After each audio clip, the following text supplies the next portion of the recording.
Bon, on est rendu à la troisième capsule là, pour l'insuffisance rénale. C'est quand même un long cours, l'insuffisance rénale. Alors, dans les traitements de nos patients insuffisants rénales chroniques, en début de maladie ou au courant de la maladie, il va y avoir beaucoup de restrictions dans la diète, puis pas juste l'apport liquidien, là, parce ils seront pas en mesure d'éliminer tant de liquide que ça, mais beaucoup de restrictions en protéines, parce que les protéines, c'est quelque chose qui est difficile pour les reins de filtrer. C'est quand même, c'est des grosses molécules. Restriction hydrique, ça c'est bien évident. Si notre rein n'est pas capable de filtrer l'eau, on veut pas que notre patient mon Dieu, overhydrated, puis qu'il fasse pas de l'insuffisance, mais qu'il fasse de l'édème aux membres inférieurs, puis de l'édème aux poumons. Clairement, le sel et le potassium vont être dans les restrictions. Si on dit que le rein n'est pas en mesure d'éliminer le potassium, clairement, on va vouloir que notre patient ne mange pas trop de potassium. Le sel, ça va aller d'un bord comme de l'autre. Le phosphate, je l'ai dit tout à l'heure, c'est une molécule que le rein ne sera pas en mesure d'éliminer. Donc, ça a tendance à grimper. On va essayer de leur enseigner c'est quoi les aliments qui contiennent le plus de potassium, de phosphore, de sel, pour essayer de bien gérer leur alimentation. Là, le potassium, on a toujours tendance à penser, ah, c'est la banane qui contient le plus de potassium. Je suis certaine que si on avait été en classe, puis je vous avais demandé, c'est quoi l'aliment qui contient le plus de potassium, tout le monde aurait répondu la banane. Mais vous voyez ici dans le tableau, il y a quand même beaucoup d'aliments qui contiennent énormément de potassium.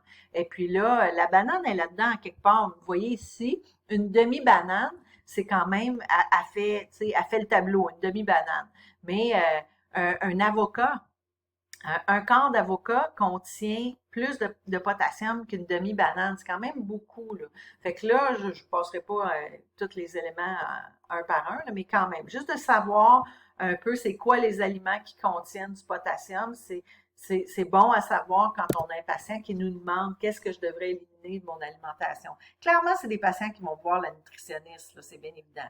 Donc, les aliments riches en sodium, on le sait, là, que les viandes froides, les mets préparés. Puis là, on en mange beaucoup de mets préparés en temps de confinement. Ben, je dis on, là, pas personnellement, mais les personnes qui veulent pas sortir beaucoup pour faire leur épicerie, les gens qui ne peuvent pas cuisiner beaucoup, ont tendance à manger beaucoup d'aliments qui sont préparés d'avance. Et ces aliments-là ont tendance à contenir plus de sel. Donc, ça va être problématique, là. Les trucs congelés, les trucs en canne, les trucs préparés par peut-être pas nécessairement les traiteurs, mais dans les, euh, dans les épiceries, ça contient beaucoup de sel. Puis là, je vous ai mis une liste de trucs qui contiennent beaucoup de phosphate, là. Le foie, les rognons, vous allez me dire, ben, qui c'est qui mange ça? Mais c'est surprenant comment il y en a encore beaucoup qui mangent ça, ces genres d'aliments. Alors, comme infirmière, qu'est-ce que vous allez devoir faire pour vos patients qui souffrent d'insuffisance rénale chronique? Clairement, ça va être un patient que vous allez surveiller ses signes vitaux plus. Parce qu'on le dit, l'hypertension, c'est un grave problème pour les insuffisants cardiaques, les insuffisants rénaux. La même chose avec le diabète. Alors, c'est des patients qu'on va suivre la glycémie de plus près. C'est des patients qu'on va peut-être peser à tous les jours. Tu sais, quand on dit à un patient qui est mal alimenté, on va le peser une fois par semaine parce que la perte de poids, on la sentira pas à tous les jours. Tandis que pour un patient qui a la possibilité de retenir du liquide, lui, son poids va augmenter à tous les jours. Donc, c'est le genre de patient qu'on pourrait se permettre de peser à tous les jours juste pour être sûr qu'on n'a pas une accumulation de liquide, là. C'est un patient qu'on va s'assurer qu'on surveille son ECG, ses prises de sang. Tu sais, s'il y a eu des prises de sang le matin, ben on va aller voir s'il est à combien son potassium parce que ça nous intéresse. On va faire, bon, écoute un petit. Rendu au stade 4 puis au stade 5, là, on parle de patients qui vont devoir probablement subir de la dialyse. Alors, la dialyse, c'est un traitement où on fait semblant que la machine, c'est le rein. Donc, le sang va sortir du patient quand on fait de l'hémodialyse, va sortir du patient, va aller dans la machine.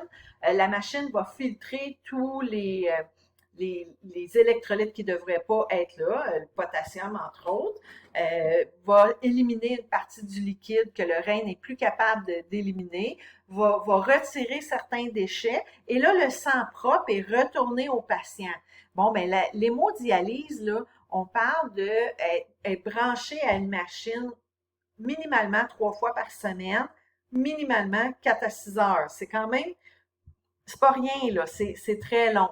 La dialyse péritonéale, puis on va voir des images tout à l'heure, c'est une dialyse qui peut être faite, éventuellement, qui peut être faite à la maison durant la nuit. Donc, là, ça commence à être plus intéressant un peu. Le patient n'a pas à se déplacer vers l'hôpital, ça peut être fait durant la journée quand le patient est éveillé, ça peut être facilement fait la nuit.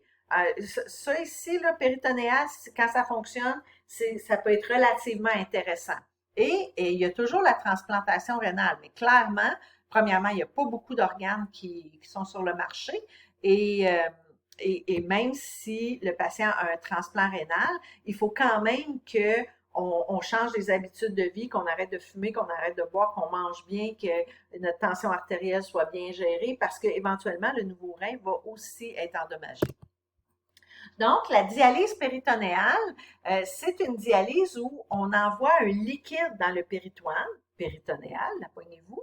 On envoie un liquide dans le péritoine qui a une osmolarité qui est plus petite que l'osmolarité de l'humain en général. Et cette petite osmolarité-là va attirer vers elle les déchets, les électrolytes et tout ce qu'on a dit tout à l'heure. Donc, va pouvoir attirer tout ça, et les toxines et les déchets, dans ce liquide-là qui se retrouve être dans le péritoine. Puis, au bout de quelques heures, on va retirer ce liquide-là et on va drainer, ici, drainage du dialysate. Puis, la dialyse est faite. C'est pour ça qu'on peut le faire la nuit. Au début, on est obligé de le faire 4 à 6 fois dans 24 heures, puis éventuellement, plus le patient s'habitue, plus le système euh, gère bien cette façon de nettoyer-là, plus les temps où le liquide est dans l'abdomen peut être long, et c'est pour ça qu'éventuellement, ça peut se faire durant la nuit. L'idée, c'est de se rendre à ça, là, de le faire durant la nuit.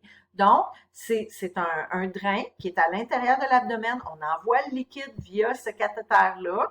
Le liquide reste là toute la nuit. Puis le lendemain matin, on vide le liquide et le système est nettoyé pour la journée.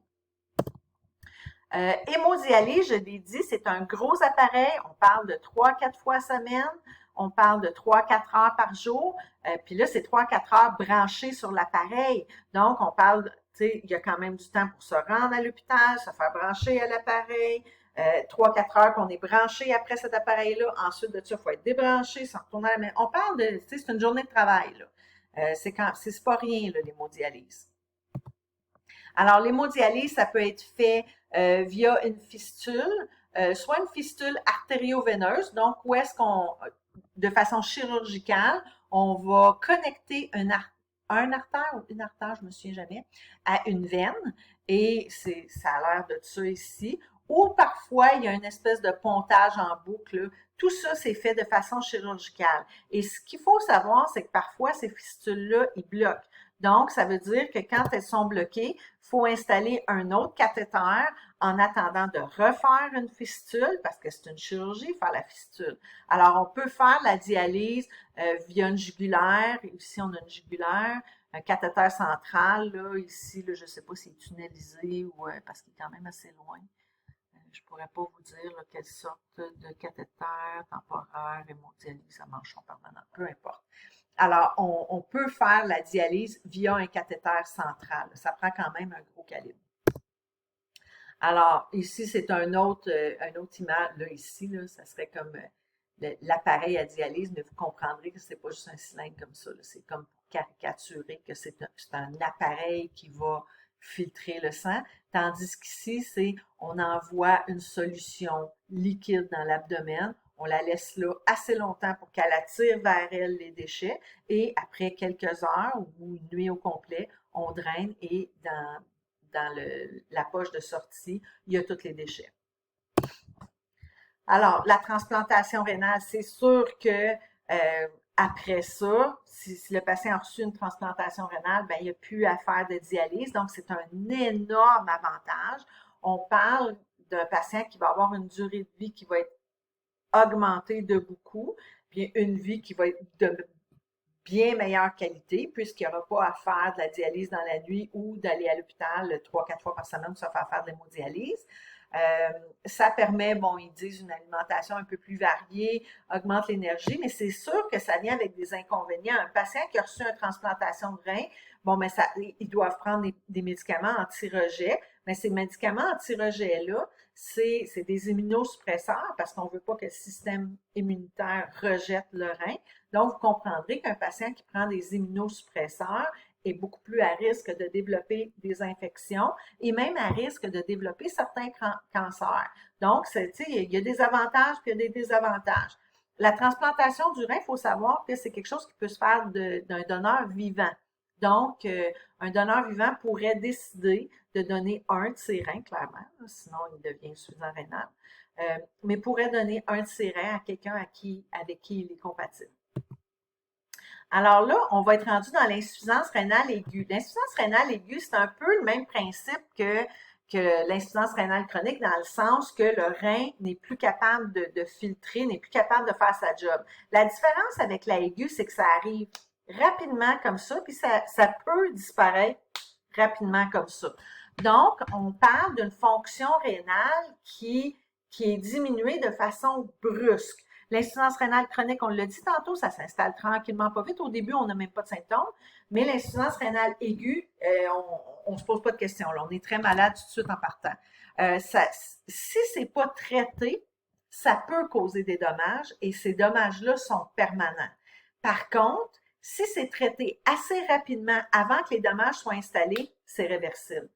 Tandis qu'on a dit tout à l'heure, l'insuffisance rénale chronique, c'est irréversible. Donc, ici, on parle quand même d'un taux de mortalité qui est assez élevé, là, si on parle d'insuffisance rénale aiguë. Les causes, je vous l'ai dit tantôt, il peut y avoir plusieurs causes de l'insuffisance rénale aiguë. C'est soit que c'est avant le rein, pré-rénal, dedans le rein, intrarénal, ou après le rein, post-rénal. Pré-rénal, la plupart du temps, c'est en lien avec la circulation. Est-ce qu'il y a assez de sang qui circule vers le rein pour que le rein continue à fonctionner? Et si la réponse c'est non, le rein va arrêter de fonctionner. Insuffisance rénale aiguë. C'est soit que on parle d'un patient qui est hyper déshydraté, tu sais, un patient qu'on a retrouvé dans le désert après 15 jours, qui était au gros soleil, pas d'eau pendant 15 jours de temps, il pourrait souffrir d'insuffisance rénale aiguë à ce moment-là parce que son débit de circulation sanguine au niveau de ses reins serait diminué par sa déshydratation. On va voir la même chose avec les chocs hémorragiques. Donc, un patient qui aurait eu une grave hémorragie interne ou même une hémorragie externe, qui a une diminution de son volume sanguin assez pour qu'il n'y en ait pas assez pour filtrer dans le rein, ben le rein va arrêter de fonctionner. Intrarénal, ça serait, il se passe quelque chose à l'intérieur du rein. Soit il y a une grosse roche, une grosse pierre au rein qui l'empêche de fonctionner. Il y a une tumeur qui empêche le rein de fonctionner, ou il y a une atteinte au néphron, puis souvent ça va être une inflammation, glomérulonéphrite aiguë. Alors, souvent, on ne sait pas pourquoi les néphrons se sont mis à s'inflammer, mais ils sont assez inflammés qu'ils ne fonctionnent plus. Alors ça serait intrarénal. Post-rénal, on parle ici il y a de l'urine qui s'accumule dans la vessie, elle n'est pas capable de sortir, puis là, l'urine, elle continue d'être produite, elle s'accumule, mais la vessie, là, ça peut juste contenir une certaine quantité de liquide. Quand il y en a trop, ce liquide-là, l'urine va remonter vers les reins et va écraser les reins, mais de l'intérieur. Donc, la cause peut être post-rénale. Souvent, ça va être causé soit par un blocage d'une sonde vésicale ou une inflammation de la prostate ou des pierres dans la vessie qui bloquent l'urètre au lieu de l'urétère. Donc là, j'arrive au bout de mon 15 minutes. Je vais arrêter la vidéo et on va continuer avec ça.